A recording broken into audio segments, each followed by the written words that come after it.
Welcome to EP3, a powerful user interface for EnergyPlus. Simple to complex, we make energy modeling easy. In this tutorial series, we'll take you start to finish on how to create a complete energy model using EP3. In part 1, we'll create a model using the wizard. Now that you have EP3 installed, to start using it, simply open SketchUp.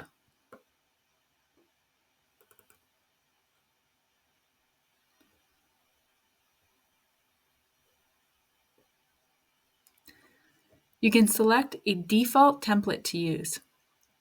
Down here, SketchUp will show you some recent files that you've had open, but when you're using EP3, we recommend that you always start with a blank model. So I will start with a model that is architectural with inches.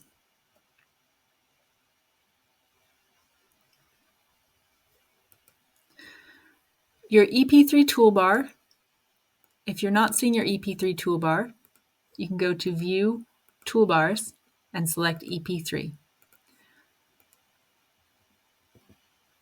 Toolbars can be moved to reorganize them and to get your view looking the way that you want to. To get started with the wizard, all we need to do is click on the EP3 icon right here, and the wizard opens automatically to begin with. So the sample model that we will be creating is an elementary school building. The wizard gives us a bunch of different types of objects that we can start with and then build off of later. So I will select the elementary classroom internal loads and schedules sets. So this will bring in things like lights, occupancy schedules, infiltration, zone sizing information, thermostats, that sort of thing. Second, let's select materials. We have some pre-created material sets for different ASHRAE climate zones. We have both the 2022 set and the Appendix G baseline set. So I will select Climate Zone 5 from 2022. And then we can select some baseline or some pre-created HVAC systems. Now, all of these options, we can click multiples, and we can also change the order in which they'll be imported. For internal loads and schedules and materials, that doesn't make a huge difference. But with HVAC systems, the order that we select here will determine the order in which the HVAC systems will be applied to a zone. So here, if we have a dedicated outdoor air system and then another zone HVAC system, I want to select the dedicated outdoor air system first. And then each zone that is created will have both the dedicated outdoor air system and the fan coil object in the zone, and they will be simulated in that order. Now, we're just going to create a generic building. Let's call it 300 feet wide by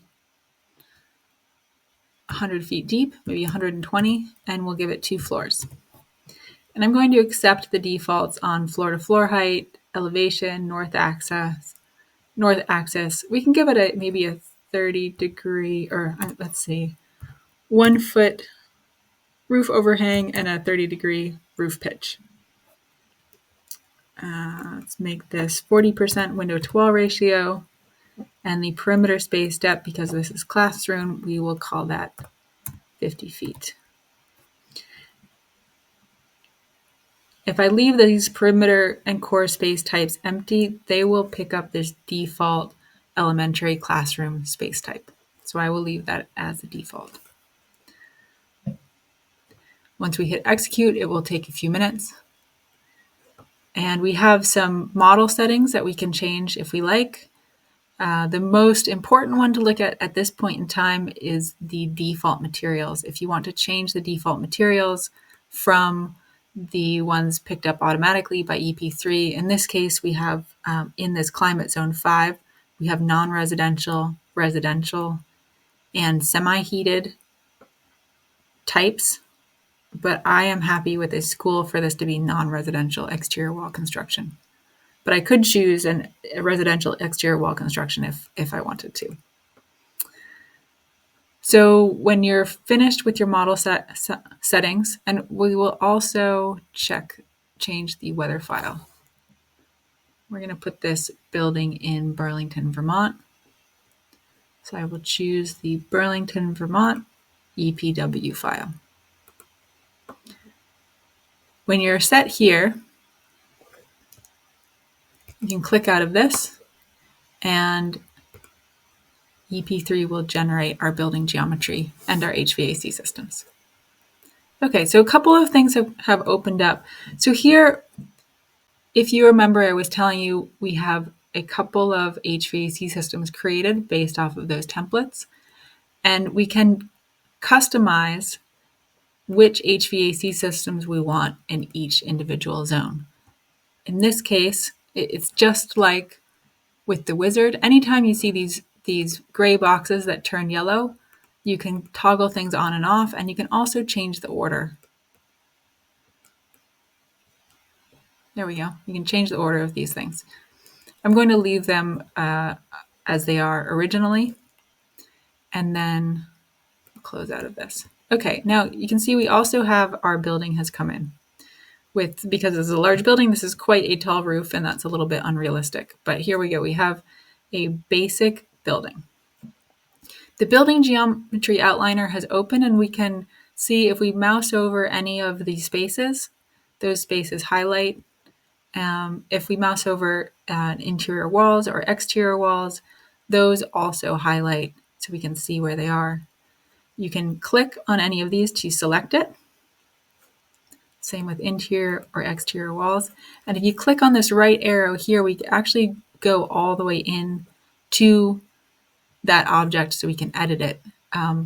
Here we can toggle some exterior geometry on and off. So we can choose to see or to hide any other objects in the model space.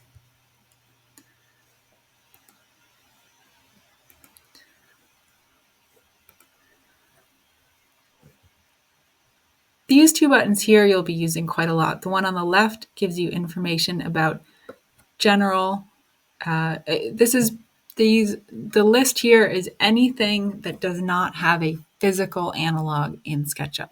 So these are things like schedules, lights, thermostats. We don't have anything that is physically in the 3D SketchUp space. That will all show up here. You can toggle viewing on and off so we can see either the full list of object types or only the types of objects that exist in this model. We can also filter in more detail. So I could filter for light and get just anything that has a name relating to light. And we could also search by text if you don't want to change the list, but you want to see, let's open if we look at schedules and we wanted to see maybe a cooling schedule. We type cool here, we get a search box here, and it will highlight anything that shows the string in this box here. And to get rid of it, you just empty it out there. So what has come in is, let's start with the zone list, because this is a very powerful tool in EP3. Now we have an elementary classroom zone list, and you'll see that here it says dynamically updated. And what that means, there's this box checked here, and all of our other checkboxes are zoned out or are grayed out. It means that any zone that is named elementary classroom will automatically show up on this list. So if we go and we change any of our zone names, so let's take this.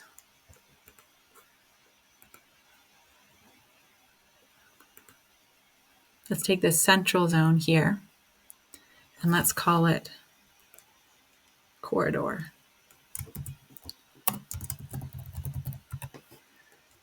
And then we refresh this list by clicking on it. You can see that corridor, the name has changed here, and it's no longer on this list.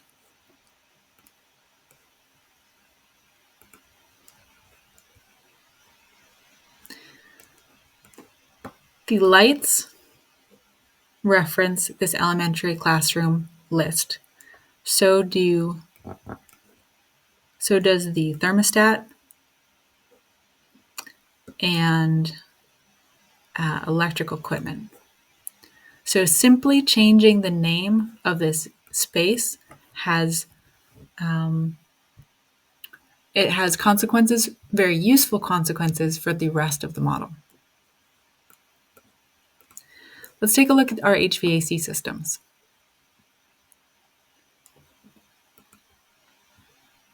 So here we have an HVAC outliner. And this shows you all of the HVAC objects that are in the model.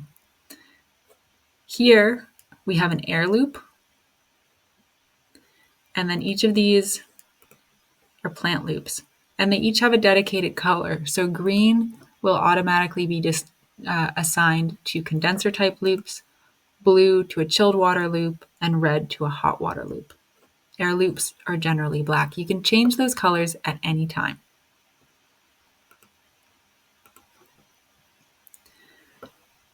This button here on the left, the one on the right with the select arrow, this will give you information about any object that is currently selected.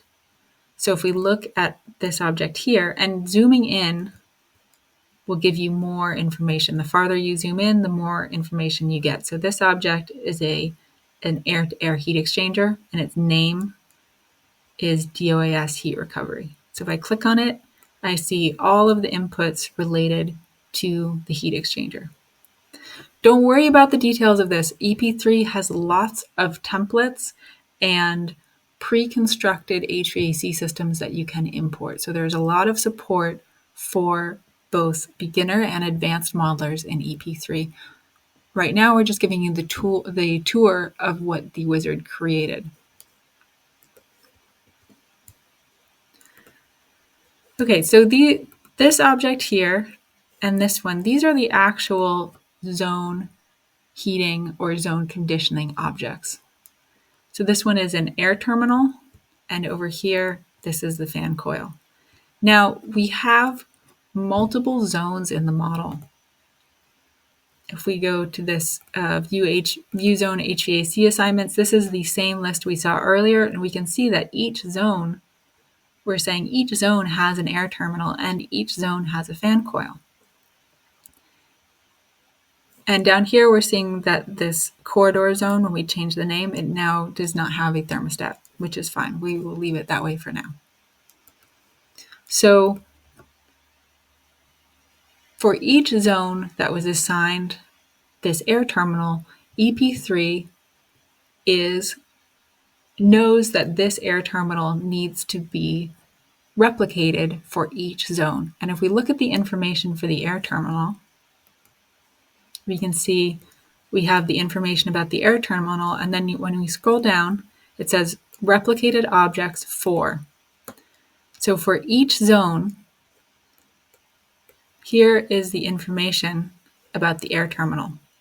Now, the background is purple, which means anytime you see the background in an input in EP3, anytime you see that is purple, it means that that is an inherited value. So values are inherited, in this case, from the parent air terminal, and values can be inherited across EEMs as well. So if I want to change the availability of any of these air terminals, or perhaps change a different value, let's change the minimum airflow fraction here to 0.5. When I refresh the view here, we can now see that 0.5, that is no longer an inherited value. This is now specific to the air terminal for this elementary classroom zone. Okay, the outliner here, it's set up so that we have a section for each loop, and mousing over will highlight the loop.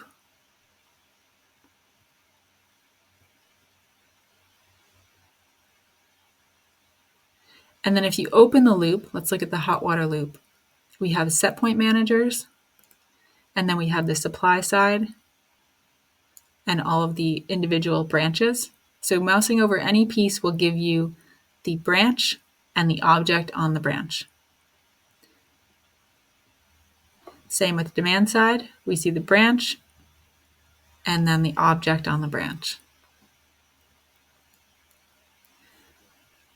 This is a really great way to learn about branch architecture in EnergyPlus. And then down at the bottom, we also have the zone HVAC. So you can see any zone HVAC objects here. So that is a very easy way to tell, okay, what are the objects that are going to show up on this list here? The zone conditioning equipment.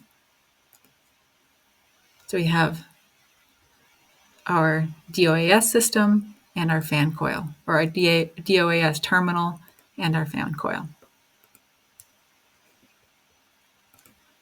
Okay, let's simulate this model. So to simulate,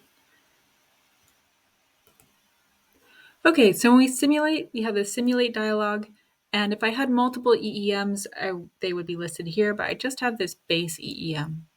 And I'm going to click simulate. I can select my folder, and then I can give the file a name. So I'm just going to call it wizard. And I'll hit save. If the file already exists, it will ask you if you want to overwrite it. I'm going to say yes. It will take a second to export, and then EnergyPlus will simulate. Now, while it's simulating, you are free to move about or edit your model.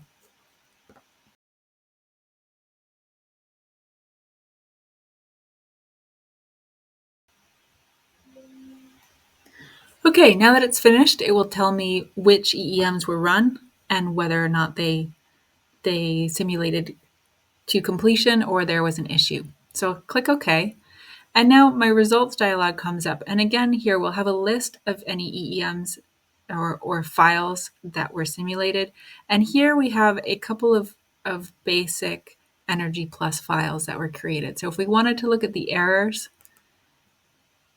we click, and this opens in your default text editor. Same with IDF. This will open your EP launch view, and then you can use text editor or the IDF editor to take a look at your file. And we also have access to the complete tables created by EnergyPlus. Here, EP3 has given you some pre-selected tables that you might be interested in. So we have the annual building utility performance summary. We have a lead summary, which also gives you your number of hours, unmet load hours, and a couple other tables here. You can choose to view any of the tables available in the EnergyPlus tables output file by going up here, and we can say select reports to display. So you can search for a particular report and you just click it on and off. Let's see, we could look at, say, conditioned window to wall ratio and say save. And then we reopen the view reports. And now if we go down, we can see our conditioned window to wall ratio. And we had set 40% to begin with, so it should still be at 40%.